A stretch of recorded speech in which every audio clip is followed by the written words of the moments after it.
Hey people, so we're coming to you from Kingston, Jamaica. We got here Wagwan. Wagwan. We got here Saturday, and we just wanted to come on and talk a little bit about our experience coming in and traveling. I know lots of folks are restless, wanting to get out and about and travel. So we started off in New Orleans, and you want to talk about what happened next? New Orleans to Miami and Miami to Montego Bay. When we arrived in Jamaica, I think there was a little bit of a backlog because 3 planes landed at the same time. But as you exited the plane, they had everyone lined up. You had medical personnel in masks and face shields, full PPE, taking temperatures, escorting people to the bathroom as they knew it may be a little bit of a wait, so they were pulling people out of line, which was very thoughtful. But as you kind of moved through the line and they were taking your temperature, you kind of started to see the assessment process of what was happening. By the time we got to the first kind of checkpoint, hand sanitizer, and the first part of the screening process, you were escorted to a table where they took your information, which your information was already in the system because you had to fill out a form to get authorization to come into the country. 3 days in advance of travel. 3 days in advance of travel. Which somebody forgot to do. Yeah, she forgot to do it. And we almost got left. We ain't going to talk about that. That was her. That was her, right? Mm. So after that, they pulled up your information in the system, verified all of your information, kind of did a reiteration of what was on the document, kind of let you know what the procedures were in terms of quarantining when entering in the country. So then they informed us, or asked us, basically, informed us, do you understand you will be getting a corona test today before you leave the airport? Right. So we left that space, finally got to immigration. So we gave our immigration documents and then moved on to customs. Meanwhile, every 5 to 10 feet, someone is spraying you with hand sanitizer. Right, wrong. I mean, the chair we had to sit down in the registration space was wrapped in plastic. And before I sat down, someone rushed in, sprayed it down with some sort of sanitizing spray, sprayed the table. The woman who was taking our registration information changed her gloves. All of them had on N95 masks, white face shields, wiped down. You need to get your curry chicken. Go get your chicken. Wiped down the surface area. And so this was happening at every step of the process. So after that, we go through immigration. After immigration, we head in to get our bags. Before entering the baggage area, we are sprayed again. We get the bags. Before we go through the customs now, to clear customs, same procedures. Meanwhile, we have had a mask on continuously. Continuously, everybody has masks. Every person deboarding the plane has a mask. Everyone we are interacting with, at the very least, has a mask, but most of them have full PPE, including face shields. So after we finally clear customs, then we were directed to put our bags into a holding area and given a card. From there, we were escorted to check in and verify our identity again. And then we were given the corona test. So the one thing I forgot was I'm going to start all over again. No. Before we got to the bags, though, after we left immigration and they verified our information, identified our test kits, then they sent us to an area where you had to download the app. So there was an entire app that we had to download with a message from the Prime Minister. And she's going to tell you about the app because she loves the app. But this app is where you see a dashboard of all the cases in Jamaica, parish by parish, how many people are sick, how many people died, active cases, recovery cases. And this is also where you check in on a daily basis while here. So they're tracking you, but also collecting data so that they know what's going on. But not only that they know what's going on, you know what's going on. So that was very, very impressive to get that app.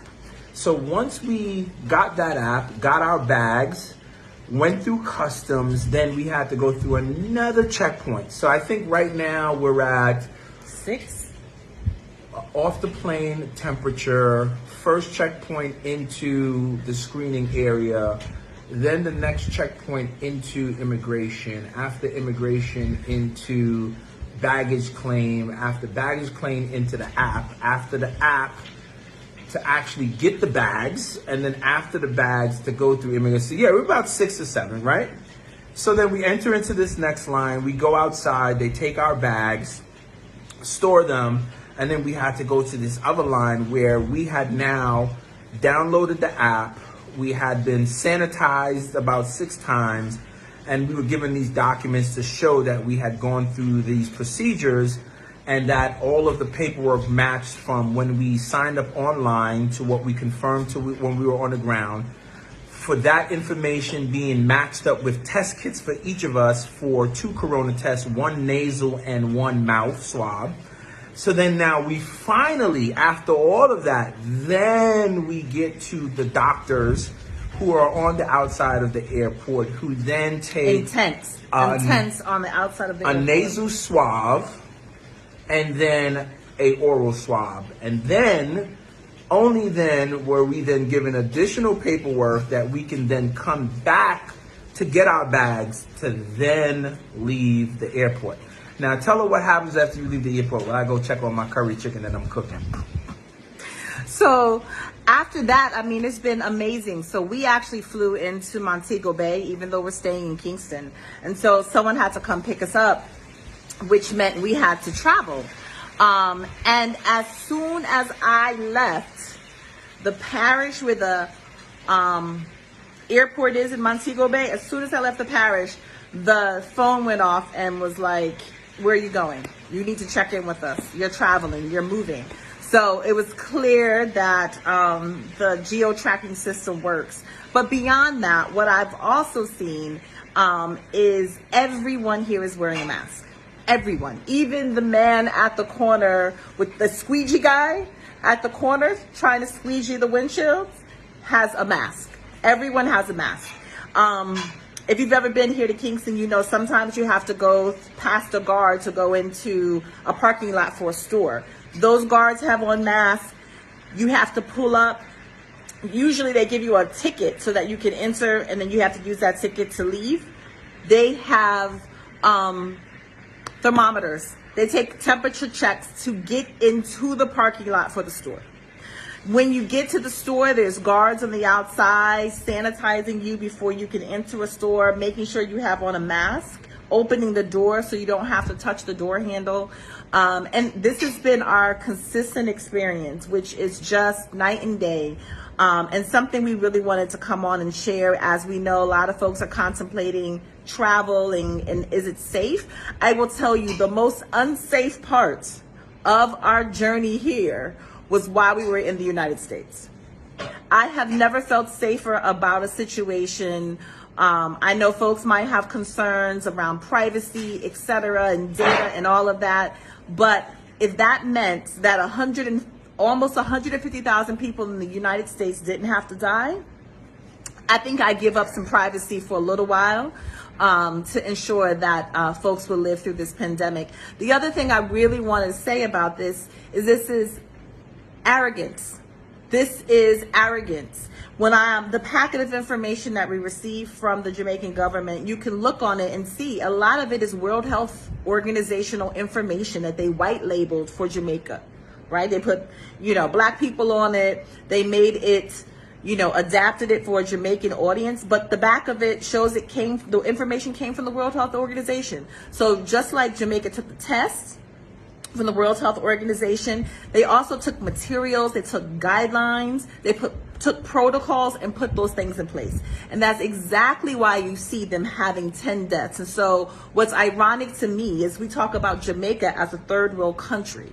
when first world America is on track to seeing hundreds of thousands of Americans dying from arrogance, So let me put that into perspective for you. I was born in Jamaica. I grew up in the U.S. and in about 2007, I came back to the Caribbean to work in several islands. The first island I worked in was St. Kitts and Nevis. Population, 40,000 people. That means the entire island in St. Kitts and Nevis would be dead twice over, 3 times over, based on the count in the U.S. Barbados, I've lived there for 2.5 years as well. That country has about 350,000. That means half the population of Barbados would be dead right now, based on the numbers in the U.S. St. Lucia has, I think, either 75 or 150,000. All of St. Lucia would be dead. So we're talking about entire countries worth of people have died in the U.S. We have not seen this. So prior to coming to Jamaica, we had to take our kids down to Florida to their grandmother. So we live in New Orleans and we're traveling. So as we traveled through Mississippi, Alabama, Florida, and we had to stop, I thought I was in a twilight zone because it was like nothing had ever happened. No one was wearing masks, people were out. Everyone was just like, okay, great, you know. And so it's very sobering to come home, and I'm very proud to kind of see how our government, the Jamaican government, is handling this.